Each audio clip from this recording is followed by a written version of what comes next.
Bonjour, bienvenue à tous. Alors, deuxième vidéo en fait de 3 petites vidéos que j'avais initialement prévues, pas du tout pour vous, mais pour un groupe de travail dans lequel je suis, sur lequel on réfléchit autour du POD et de la création de marque.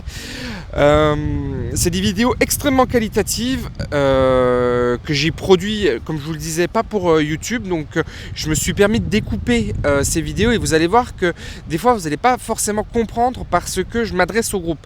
Néanmoins, c'est des éléments de travail qui sont fort intéressants, sur lesquels j'ai énormément bossé. J'ai bossé des journées pour sortir ces petites vidéos et du coup, je me dis que ça pourrait être intéressant que vous les voyez. Ça vous permettrait de voir un petit peu une façon de travailler en benchmarking et en groupe.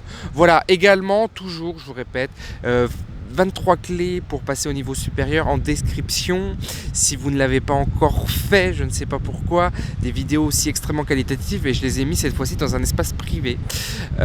Et je pense que je ne vais pas les laisser parce que si elles ne décollent pas plus que ça, je vais les enlever, mais je trouve que c'est dommage parce que, enfin, selon moi, elles sont vraiment qualitatives. Voilà. Allez, je vous retrouve tout de suite sur l'ordinateur. Vous voyez par exemple ici là, ce dessin là qui pourrait être une illustration en fait de d'un t-shirt. L'univers, je saurais pas trop le décrire d'ailleurs. Par contre, le thème là c'est clairement le cinéma par exemple. Vous voyez là aussi, là c'est clairement le cinéma.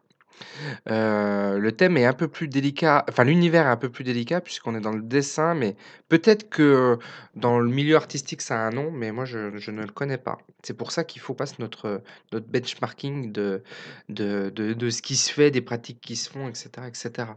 Là, c'est plus clair. Vous voyez que le thème, c'est le ballon puisque BALR, c'est ballon rond. C'est une marque de streetwear et l'univers, c'est l'univers du streetwear, du sweat t-shirt, voilà, le streetwear. Donc je pense que là, c'est beaucoup plus clair, par exemple, dans le ici, pareil, on a une marque qui s'appelle Omerta et le mec, est aussi dans l'univers du streetwear et le thème, c'est, l'Afrique, les masques africains. Donc vous pourrez regarder puisque je vous ai mis les comment? Ici, là, vous avez l'URL et donc c'est intéressant de lire un petit peu la stratégie qui est développée. Un site qu'il faut impérativement aller voir, c'est Graffiti. Graffiti, vous allez avoir plein de thèmes et d'univers et là, par exemple, l'artiste illustrateur, donc là, c'est celui qui est associé à la collaboration.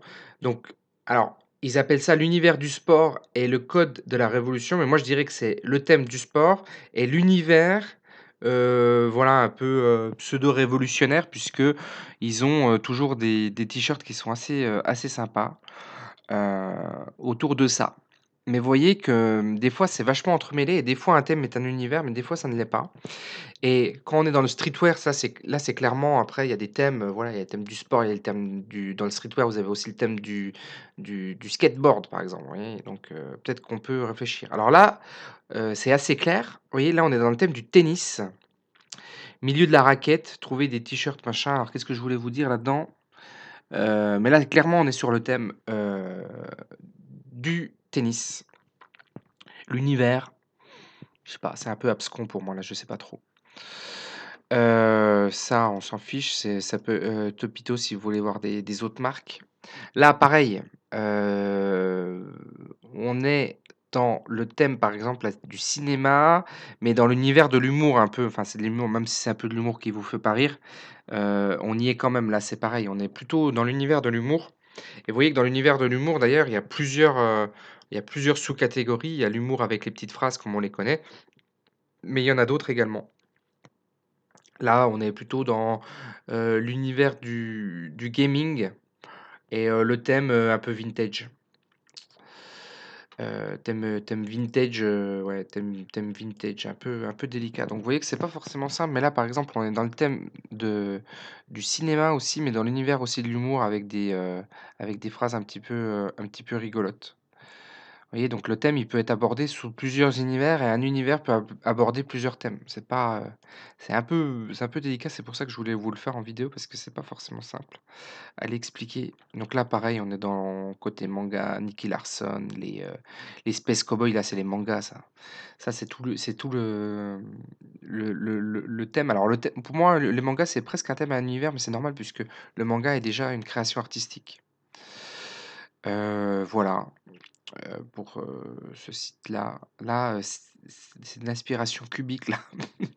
Je sais pas comment on peut appeler ça, mais il faut vraiment qu'on fasse ce travail de trouver qui est qui, quoi. Alors là, par exemple, là, on est clairement, dans l'univers du Japon et il y a plusieurs thèmes, puisqu'il y a des thèmes autour du manga, il y a des thèmes autour du sensei, ça c'est plutôt le côté, art martial, les arts martiaux.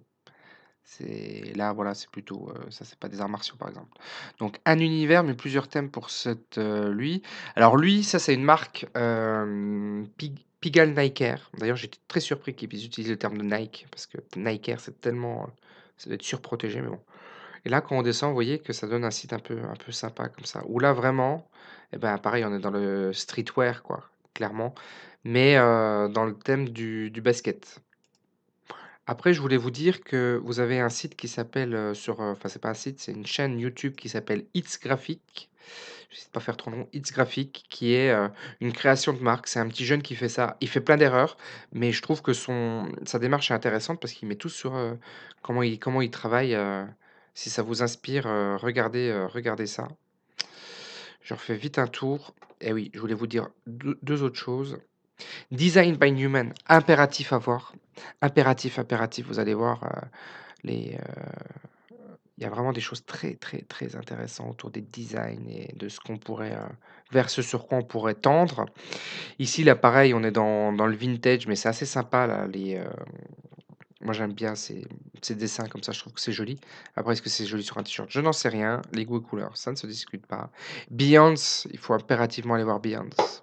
Et puis après, quand on ira sur, 99 Design, pardon, quand on ira sur 99 Design, on vous allez voir que à des appels, j'allais appeler ça des appels d'offres, mais des appels de créateurs, il faut obtenir un design, il faut répondre à un certain nombre de questions et donc c'est pas mal parce que ça va nous permettre de nous guider un petit peu sur notre réflexion.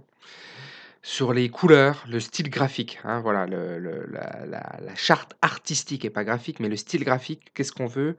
Voilà, est-ce qu'on veut plutôt des t-shirts et cetera? Donc essayez de réfléchir aussi en pensant aux questions qui vont nous être posées, ce qu'il faut pas faire, ce qu'il faut faire.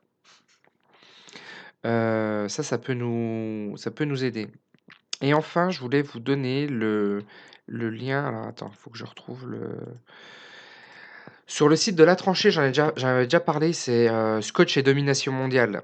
Vous allez aller voir, si vous avez le temps, 2 vidéos, épisode 13 et épisode 14. Donc vous voyez, il y en a pour, 2 fois 40 minutes, mais vraiment, c'est intéressant. Donc, c'est Poche et Fils. Poche et Fils, c'est quoi? C'est une marque de vêtements qui s'est créée récemment, non, qui a quelques années, qui a dépassé les 3 millions d'euros de chiffre d'affaires. Et leur concept à eux, c'est je vais essayer de montrer une poche, voilà, stop, je vais m'arrêter là. Vous voyez la petite poche là qui est ici, c'est juste ça le truc et ça on peut le faire en POD d'ailleurs. C'est une poche avec, un truc, toujours dans l'humour. Donc eux, ils ont clairement pris l'univers de l'humour et donc ils ont, pris, plusieurs thèmes donc voilà, il y a les petits singes rigolos et cetera. Ils en ont fait je sais plus combien et d'ailleurs, hem, on peut choisir sa poche et son t-shirt sur lequel c'est posé et voilà 3 millions d'euros d'années par an. Donc si on réfléchit bien le concept et le truc et vraiment qu'on s'inscrit un peu dans le long terme, mais pas trop dans le court terme, je crois qu'on peut vraiment avoir une marque qui vaut, beaucoup d'argent, en fait. Mais vraiment, vraiment, enfin, voilà. Donc, réfléchissons un peu à ça avec, une objectif peut-être de revente, en ligne de mire, je sais pas, on en reparlera. Mais, je voulais vraiment vous faire cette vidéo pour que vous compreniez, l'importance de faire l'étude de marché avec, de bien identifier qui et qui fait quoi et il faudrait même qu'on essaye de trouver et je vais essayer de rechercher ça d'ailleurs, est-ce que dans le streetwear, enfin la quel est le dans le thème là, tu vois? Manga, enfin japonisant, tout ce qui est un peu, autour du Japon, Hits Graphic lui il est parti dans l'univers du Japon et des thèmes, enfin il y a plein de thèmes, mais c'est surtout l'univers du Japon qui est assez intéressant et du manga et cetera, mais autour du streetwear et Enfin, il a créé un truc, donc des fois ça peut s'entremêler et c'est assez intéressant. Voilà, les amis, ce que je pouvais vous dire pour, cette vidéo. Désolé, ça a duré 10 minutes, je voulais faire plus long, mais bon, c'est comme ça.